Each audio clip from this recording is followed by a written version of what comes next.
యేసు రక్తమే జయం పరిచర్య ప్రైజ్ ద లార్డ్. జూలై 22వ తేదీ 2025. ఈరోజు దేవుని వాక్యము. నేను నీతో చెప్పి ఉన్నాను, నీకు తోడై ఉన్నాను, భయపడకుము. నేను నీ దేవుడనై ఉన్నాను, దిగులు పడకుము.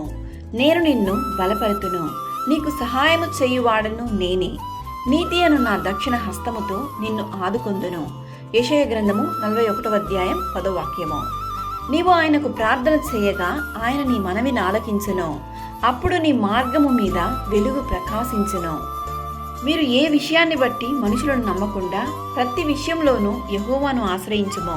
ఈ వాక్యం వింటున్న ప్రియ సహోదరి సహోదరులారా, నీ సమస్య ఏదైనప్పటికీ దిగులు చెందకు.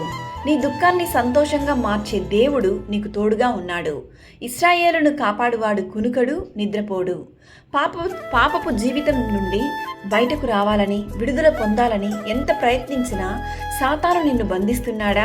యేసు నామమును బట్టి ప్రార్థించుము. ఈ దినమే దేవుడు నిన్ను గొప్ప విడుదల నీకు దయచేయను. నీకెప్పుడు బాధ కలిగినా మోకాళ్ళుని ప్రార్థించుము. పరిశుద్ధ గ్రంథాన్ని ధ్యానించుము. వాక్యం ద్వారా దేవుడు నీతో మాట్లాడతాడు. ఆయన నీకు తోడై ఉన్నాడు. దేనిని బట్టి భయపడకుము, దిగులు చెందకుము. నీ దేవుడైన యెహోవా నీకు తోడై ఉన్నాడు. ఆయన నీ బలహీన పరిస్థితిలో నిన్ను బలపరచును. నీ నిస్సహాయ స్థితిలో నీకు సహాయం చేయును. దేవుని హస్తము ఎల్లప్పుడూ నీకు, నీ కుటుంబానికి, మీ సంఘానికి, మీ ఆత్మీయ జీవితానికి తోడుగా ఉండును.